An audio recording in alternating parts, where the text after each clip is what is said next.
The cowboy arrived at the train station carrying a ring, a land deed, and a key he'd kept hidden for 4 years.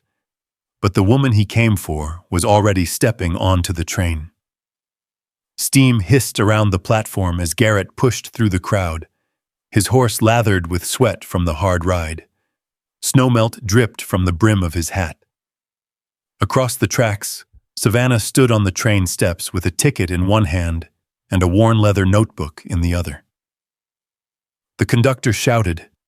The engine groaned forward, and Garrett reached into his coat for something he had never shown another soul. But what he held wasn't the only secret waiting to be uncovered that morning. Before we begin, tell me, would you have stayed or boarded the train? The stagecoach rolled into Elk Crossing just before sunset, its wheels rattling over the hard-packed street and sending up little clouds of dust. The town wasn't much to look at. A general store with faded paint, a church with a crooked bell tower, a blacksmith shop that smelled of coal smoke and hot iron. Most travelers stepped down, stretched their legs, and moved on with purpose. Savannah Reed did not. She climbed carefully from the coach, holding a worn leather suitcase in one hand and a weathered notebook in the other. She paused beside the wooden wheel, letting her eyes adjust to the long shadows stretching across town. The ride from Missouri had taken nearly 3 weeks. 3 weeks of changing coaches, 3 weeks of cheap meals, 3 weeks of listening to strangers talk about opportunities in the West. Now she stood in the middle of Elk Crossing with less than $6 in her pocket. And nowhere to go, the driver handed down her final bundle. That's all of it, ma'am. Savannah nodded. Thank you. The coach rolled away, leaving her alone in a haze of dust. For a moment, she simply listened. A hammer striking metal, a horse snorting near a hitching rail, laughter drifting from a saloon. Life moved around her as if she weren't standing there. She opened her notebook. Tucked between the pages were 3 letters. References. Proof that she could work. Proof that she was educated. Proof that she was trustworthy. The paper had become soft at the folds from being opened too many times. She straightened her shoulders and headed toward the first address. By sunset, she had been turned away 3 times. The owner of the mercantile never even read the letter. A widow who needed help with bookkeeping said she had already hired someone. The school teacher politely explained that no position was available. Each conversation ended the same way. A brief smile, a quick apology, a closed door. By evening, the streets had begun to empty. The mountains beyond town glowed orange beneath the fading light. Savannah sat alone on a bench near the livery stable. She unfolded one of the letters again. The handwriting belonged to Reverend Carter from Missouri. He had written every word himself. Miss Savannah Reed possesses excellent character, remarkable patience, and uncommon intelligence. She stopped reading. The words felt heavy now, useful in one place, worthless in another. A cool wind drifted down from the mountains. She pulled her shawl tighter and stood. There was still the boarding house. Maybe they would let her stay one night. The building sat near the center of town. A lantern burned beside the entrance. The smell of stew drifted from inside. Savannah climbed the steps and knocked. The owner answered after a moment. A broad man with gray whiskers and tired eyes. He listened while she explained. She showed him the letters. She offered to clean rooms, wash dishes, do laundry, anything. The man shifted uncomfortably. I ain't saying you're not respectable. Then what are you saying? Savannah asked quietly. He looked past her toward the street. I can't. The answer landed like a stone. Savannah swallowed. I only need one night. The man shook his head. Folks around here wouldn't understand. He closed the door gently. That somehow hurt more. Darkness settled over Elk Crossing. Lanterns flickered in windows. People disappeared into warm houses. Savannah remained on the porch. Her suitcase rested beside her feet. The notebook sat in her lap. The town seemed larger now, colder. The owner stepped back outside a few minutes later. His expression was apologetic. "You can't stay here." She stared at him. The words didn't register at first. "You'll have to move along." Move along. As if there were somewhere else to go, she stood slowly. The porch boards creaked beneath her boots. Several townspeople watched from across the street. Nobody said anything. Nobody stepped forward. The silence stretched. Then something inside her finally cracked. Not loudly, not dramatically, just enough. Her fingers tightened around the notebook. Her voice came out smaller than she intended. "Please." The wind carried the word away. She tried again.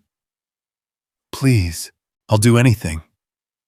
Her throat tightened. "Just let me stay." Nobody answered. A horse shifted nearby. A screen door slammed somewhere down the block. The town looked away. Savannah lowered her eyes. For one terrible moment, she thought she might cry. Then she heard wagon wheels, slow, steady, approaching from the west road. The wagon stopped near the curb. A tall man climbed down. He wore a dust-covered coat and a battered hat. His movements were unhurried, like someone who had spent most of his life outdoors. He glanced from Savannah to the suitcase and then toward the boarding house owner. Nobody spoke. The silence did all the explaining. The stranger rested one hand on the wagon rail. His face carried lines carved by weather and years, not old, just worn. Finally, he looked at Savannah. His eyes were calm, not curious, not pitying, simply attentive. "My ranch has an empty room." The words hung in the air. Savannah blinked. She wasn't sure she had heard correctly. The boarding house owner stared at him. A few people farther down the street exchanged glances. The man adjusted his hat. "Name's Garrett Hayes." Still, nobody moved. Garrett waited, not pressuring, not repeating himself, just waiting. Savannah looked down at her suitcase, then at the notebook in her hands, then back at him. A person could spend too long waiting for certainty. She had learned that already. "Thank you," she said. The words barely came out. Garrett lifted her suitcase into the wagon. She climbed up beside it. The notebook never left her hands. As the wagon rolled away, she could feel eyes following them. The town watched in silence, as though Garrett Hayes had made a mistake, as though bringing her home would lead to trouble. Neither of them spoke much during the ride. The road wound west through rolling grasslands. Moonlight spread across the hills. The distant peaks of the Wind River Range stood dark against the stars. Coyotes called somewhere far away. Savannah sat quietly on the wooden seat. The wheels creaked. Leather harnesses jingled softly. Beside her, Garrett held the reins with steady hands. A man comfortable with silence. Hours later, a ranch appeared in the distance. A house, a barn, fences stretching into darkness. A lantern burning near the gate. Pine Hollow Ranch. As they approached, Savannah noticed something strange. The ranch itself looked cared for. The fences stood straight. The barn roof appeared sound. But beyond the house lay a wide patch of land swallowed by weeds and shadows. A field, abandoned, untouched. The moonlight revealed the faint outlines of old rows. Something had once grown there. Something important. Garrett's eyes remained fixed on the road. Not once did he look toward it. Not once. Savannah followed his gaze, then looked back at the forgotten field. The wind moved through the tall grass. A broken fence post leaned at an angle. The place felt different from the rest of the ranch. Not neglected, mourned. The wagon rolled past. Garrett climbed down and opened the gate. Still, he never looked toward the field. And somehow Savannah knew. Whatever had died there had not been crops. It had been a piece of someone's life, a piece that never grew back. Savannah stood at the upstairs window long after Garrett had gone inside. Moonlight washed over the abandoned field behind the house. Tall weeds bent in the night breeze. Somewhere out beyond the fence, a coyote called once and then fell silent. The field seemed out of place. Everything else at Pine Hollow Ranch was cared for. The barn door had fresh hinges. The corrals were repaired. The tools hanging beside the workbench were cleaned and sharpened. But the field had simply been left behind, like a sentence no one wanted to finish. The next morning, Savannah woke before sunrise. Years of teaching had trained her body to rise early. She washed at the basin, pinned her hair back, and stepped into the kitchen. The house was quiet. Cold morning light filtered through the window above the sink. A black coffee pot sat on the stove. Beside it lay a folded receipt from the feed supplier in Riverton and a pencil worn nearly to the eraser. Practical things. The life of a ranch. Nothing more. She found flour in the pantry and mixed biscuits while the coffee heated. When Garrett entered 20 minutes later, he stopped just inside the doorway. His hat was already on, boots dusty, ready for work. The smell of baking lingered in the room. For a moment he looked almost confused, as if he had forgotten houses could smell like breakfast. "Morning," Savannah said. "Morning." He glanced toward the stove. "You didn't have to do that." "I know." That answer seemed to surprise him. He poured coffee into a chipped white mug and sat down. The silence between them wasn't uncomfortable, just unfamiliar. Outside, sunlight crept slowly across the valley. The Wind River peaks glowed pale gold. After breakfast, Savannah asked where she could help. Garrett thought about it for a second. The south fence needs mending. By noon, she had learned something important. Garrett Hayes wasn't lazy, far from it. He worked steadily from dawn until dark. But he only did what absolutely had to be done. Nothing extra. Nothing hopeful. The ranch survived. It did not grow. There was a difference. Over the next week, she settled into a routine. Mornings began with coffee and biscuits. Then chores. Feeding chickens. Sweeping the porch. Recording feed expenses in a ledger she found buried beneath old receipts. Garrett never asked her to do these things. She simply did them. And he never stopped her. One afternoon, a summer storm rolled across the valley. The sky darkened. Thunder echoed through the mountains. Savannah noticed water dripping through part of the old storage shed roof. She climbed a ladder with a hammer and a handful of nails. The boards were weathered, but solid. She replaced 2 loose planks and crawled deeper into the loft. That was when she found the trunk. It sat beneath a canvas tarp covered in dust. Not hidden exactly, just forgotten. Savannah hesitated. Then a gust of wind lifted the tarp corner. Inside, she caught sight of a pale blue ribbon. Nothing more. She lowered the cover immediately. The discovery stayed with her all afternoon. That evening, rain tapped softly against the windows while Garrett repaired a bridle strap near the fireplace. Savannah sat at the table updating ranch expenses. Finally, she spoke.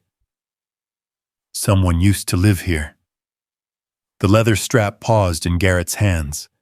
The room became very still. After several seconds, he nodded. "Yes." She waited. He stared into the fire. For a while, she thought he might say nothing else. Then he set the strap down. Her name was Evelyn Parker. The words came slowly, carefully, like objects taken from a shelf after years untouched. "We were supposed to marry in the spring of '84. Rain rattled softly against the glass. Savannah listened. Garrett's eyes remained fixed on the flames. There was flooding that year. Snow melted too fast up in the mountains. His jaw tightened. She was crossing Willow Creek with her father.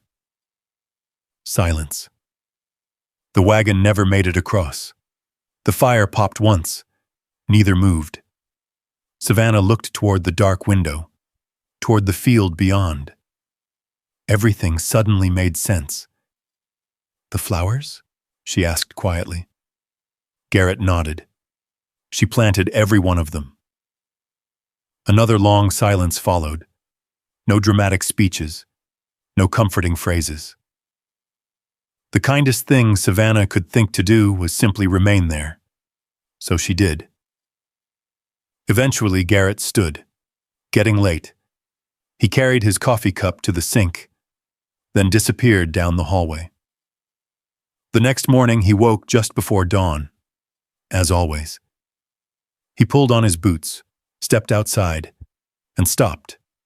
A small patch near the edge of the abandoned field had been cleared, only 10 feet across, maybe 12. Nothing impressive, just a small square of exposed earth. A bucket sat nearby. Beside it lay a neat pile of uprooted weeds. Garrett stared for a long moment. Then he noticed something else. Tiny rows, freshly planted. Someone had placed seeds into the soil, carefully, patiently. Not enough to transform the field. Not even close. Just enough to suggest a beginning. Savannah stood near the fence holding a hoe. Morning sunlight touched her shoulders. She seemed unsure whether she should explain herself. Garrett looked from her to the fresh soil, then back again. Neither spoke. The valley remained quiet around them. A hawk circled overhead. Wind moved through the pine trees. Finally, Savannah lowered her eyes. "If you'd rather leave it alone, I can stop." Garrett looked at the little patch of earth once more. At the first sign of life the field had seen in years. Something shifted across his face. Gone almost immediately. "No." His voice came out rough. He cleared his throat. "No. You don't have to stop." Savannah nodded. Nothing more was said. Garrett stood there a while longer after she returned to work, watching the small rows in the soil, watching a place he hadn't allowed himself to look at for 4 years. And for the first time since Evelyn's death, he did not turn away. The summer passed slowly after that. Not because the days were empty, because they were full of small things, the kind that change a life before anyone notices. The patch Savannah cleared behind the house became 2 patches, then 3. By August, rows of green shoots pushed through the soil. Wildflowers returned first, then herbs. A few stubborn rose bushes somehow found the strength to bloom again. Garrett never offered advice, never told her where to plant, never asked why she kept working out there. But every evening, after putting away the horses, he found himself looking toward the field. And every evening, there seemed to be a little more life waiting there. One Tuesday, Savannah rode into Elk Crossing with a supply list folded inside her notebook: flour, lamp oil, coffee beans, thread, a sack of chicken feed. She tied Garrett's wagon outside the general store and stepped onto the boardwalk. The town still watched her, not openly anymore, but she could feel it. People remembered strangers, especially in places this small.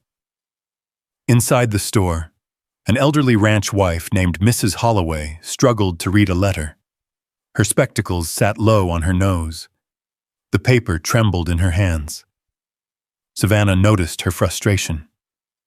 "Would you like help?" The older woman hesitated, then nodded. The letter came from her son in Cheyenne. 3 pages, mostly ordinary things. Work, weather, plans for winter. By the end, tears glistened in the corners of Mrs. Holloway's eyes.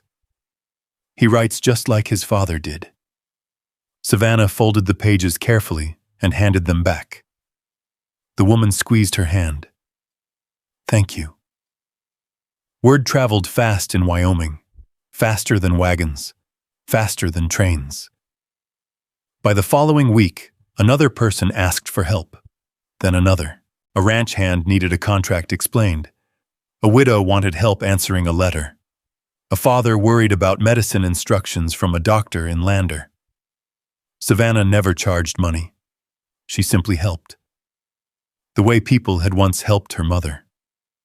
One afternoon, a little girl arrived at Pine Hollow with a fever. Her grandmother brought her in a wagon. The child lay beneath a blanket, cheeks flushed from heat. Savannah mixed cool water and vinegar cloths the way her mother had taught her years ago. Nothing dramatic, nothing miraculous. Just patience. The next day, the fever broke. A few days later, the grandmother stopped by with a basket of peaches as thanks. Garrett watched the exchange from the porch. He said nothing. But when Savannah carried the peaches inside, she found a fresh sack of coffee beans sitting beside the stove. No note, no explanation. Only coffee. She smiled anyway. Not everyone in town approved. The more people appreciated Savannah, the more one man disliked her. Silas Boone, owner of the largest ranch in the valley. A wealthy cattleman with thousands of acres and a habit of speaking as though every room already belonged to him. Silas had wanted Pine Hollow for years. The creek crossing alone made the land valuable. Most people believed Garrett would eventually sell, especially after Evelyn died. But he never had. One afternoon, Silas rode onto the property. His expensive saddle gleamed in the sun. His boots looked newer than most men's Sunday shoes. Garrett met him near the corral. Savannah watched from the porch. "Still not interested in selling?" Silas asked. "No." "You've been saying that for 4 years, and you've been hearing it for 4 years." Silas smiled, but there wasn't much humor in it. His gaze drifted toward Savannah, then back again. "Careful who you trust." Garrett's expression hardened immediately. Silas tipped his hat and rode away. Dust followed him down the road. The trouble began shortly afterward. Whispers, rumors, questions that sounded innocent but weren't. People began saying Savannah had plans for the ranch, that she was convincing Garrett to sign over land, that she intended to take what wasn't hers. None of it made sense, but gossip rarely needed sense, only repetition. The worst moment came on a Sunday morning. The church stood nearly full. Families packed the pews. Sunlight streamed through the tall windows. Savannah sat near the back, Garrett beside her. When service ended, conversation filled the room. Then someone spoke loud enough to be heard. Funny how quickly some folks settle into another person's property. The room quieted. Eyes turned. Savannah recognized the voice. A rancher who often worked cattle with Silas Boone. No one challenged him. No one defended her. The silence felt familiar. Too familiar. Like the night she arrived in Elk Crossing. Savannah lowered her eyes. Not because she agreed. Because she was tired. Then a chair scraped across the wooden floor. Garrett stood, slowly, deliberately. Every head turned toward him. His voice wasn't loud. It didn't need to be. "The only decent thing this town's seen all year is her." The words landed like a hammer. Nobody moved. Nobody answered. Even the preacher seemed frozen. Garrett looked around the room. One person at a time. "If you've got something to say about Savannah Reed, say it to me." No one did. The silence stretched, then broke. People looked away. Conversations died. The moment passed, but nothing was quite the same afterward. Outside the church, Savannah walked beside him toward the wagon. The wind moved gently through the cottonwoods. For several moments, neither spoke. Then she finally said, "You didn't have to do that." Garrett adjusted the reins. "Yeah." A pause. "But I wanted to." Savannah looked at him, really looked at him. And for the first time since arriving at Pine Hollow, she saw something beyond grief, something beyond loneliness. A man choosing to stand beside someone, not out of obligation, not out of pity, because he believed she deserved it.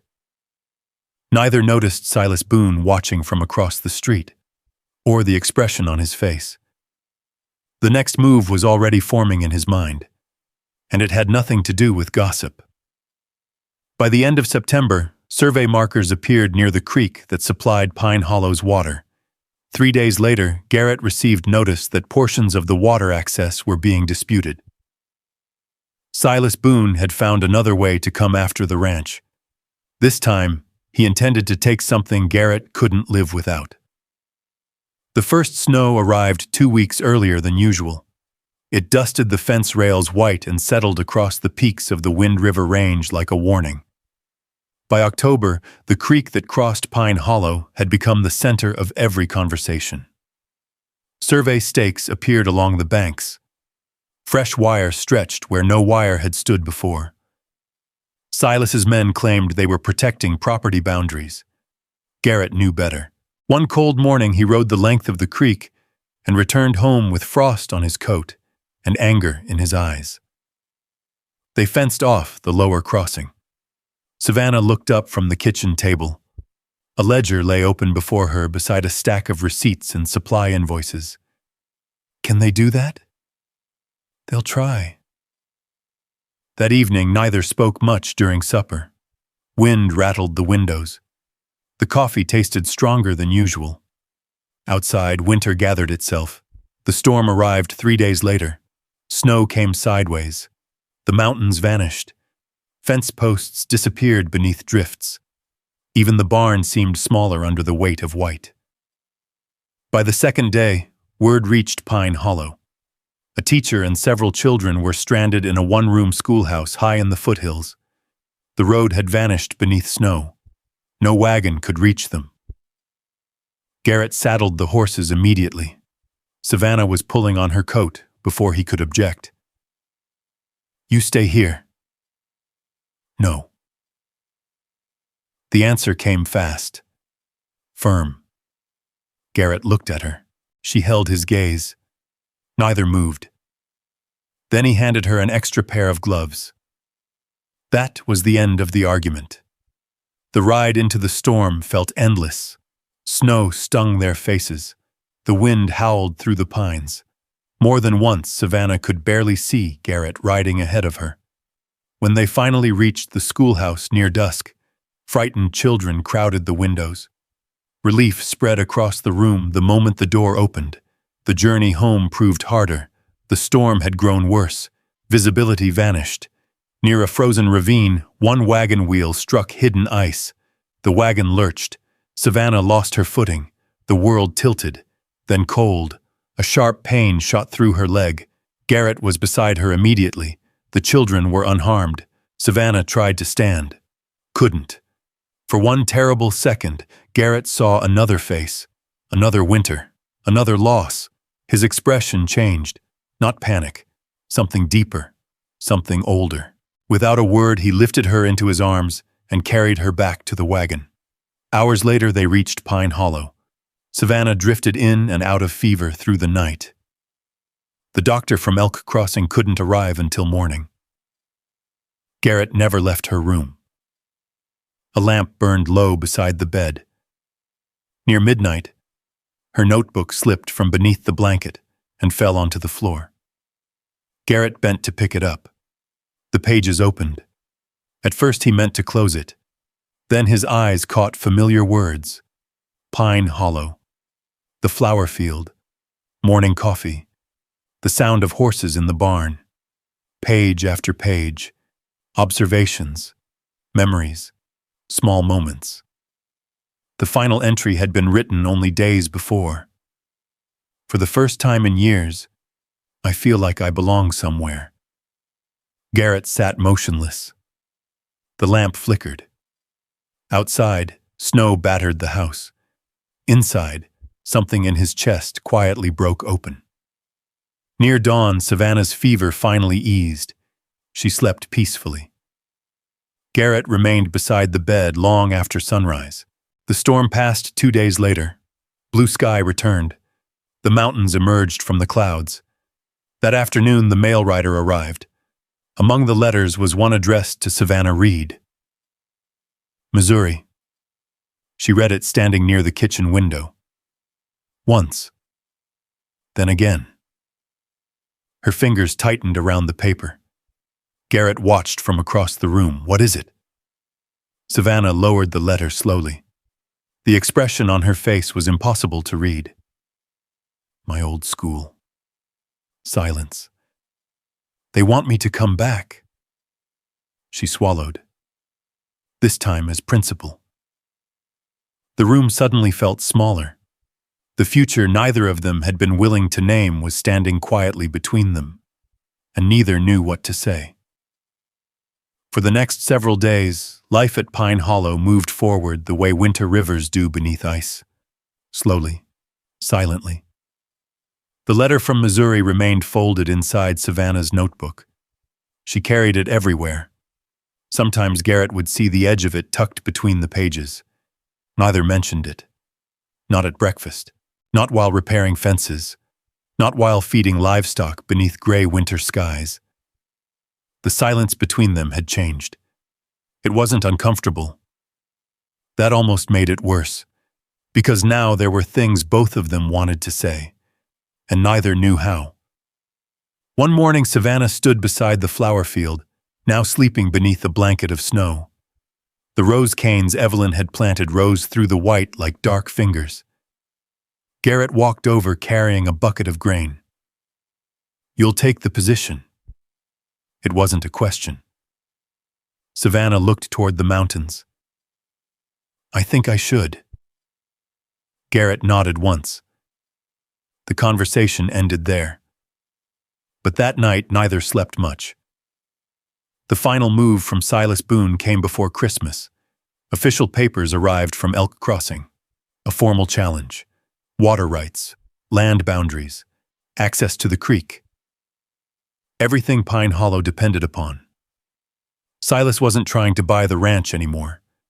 He was trying to choke it. Garrett read the documents twice, then a third time. Savannah sat beside the stove watching the fire. Finally, she held out her hand. Let me see them. For 3 evenings, they sat at the kitchen table beneath a kerosene lamp. Receipts, old maps, tax records, deeds, letters, water agreements signed decades earlier. The paperwork filled half the room. Savannah organized everything carefully. Every date, every signature, every survey marker. Garrett watched her work. Patient, focused, determined. More than once he caught himself staring. Not because she was beautiful, though she was. Because she cared about Pine Hollow as if it belonged to her. The hearing took place in late February. Snow still covered the ground. The courthouse in Elk Crossing stood crowded with ranchers. Silas arrived confident, smiling, certain he had already won. Garrett entered alone. At least that was what everyone thought. The proceedings began. Maps were presented. Claims were made. Arguments filled the room. Then the door opened. Savannah stepped inside carrying a stack of documents tied with blue ribbon. Heads turned. Silas frowned. Savannah walked straight to the table. No hesitation. No speech. Just facts. Old surveys. County records. Signed agreements forgotten in storage boxes. Piece by piece, the truth emerged. By noon, the outcome was obvious. The creek belonged to Pine Hollow. The crossing belonged to Pine Hollow. The rights belonged to Pine Hollow. Silas Boone lost. For the first time in years. When the ruling was announced, the room erupted with conversation. Garrett looked at Savannah. She simply smiled. A small smile. the kind that appeared only when something important had finally been made right. 3 days later, her train ticket arrived. Departure, Monday morning. Destination, Missouri. The ticket sat on the kitchen table all weekend. Neither mentioned it. Sunday evening, Savannah packed her suitcase, the same one she had carried into Elk Crossing months before. Only now it felt heavier. The notebook went inside last. She closed the lid. Downstairs, Garrett sat alone beside the fire long after midnight. Monday dawned cold and bright. The train station stood busy with travelers and freight workers. Steam drifted across the platform. Savannah stood near the passenger car holding her ticket. The conductor checked his watch. 5 minutes. She looked down the road one final time. Nothing. No rider. No wagon. No Garrett. A strange ache settled quietly inside her chest. Perhaps this was how stories ended. Not with grand declarations. Just gratitude and goodbye. The whistle sounded. Passengers began boarding. Savannah climbed the steps. The conductor called for final boarding. Then somewhere beyond the station came the sound of hoofbeats. Fast, hard, growing louder. Heads turned. A horse burst through the drifting steam. Garrett Hayes swung from the saddle before the animal fully stopped. Breathing hard, hat crooked, snow dusting his coat. For a second, neither moved. The entire station seemed to disappear.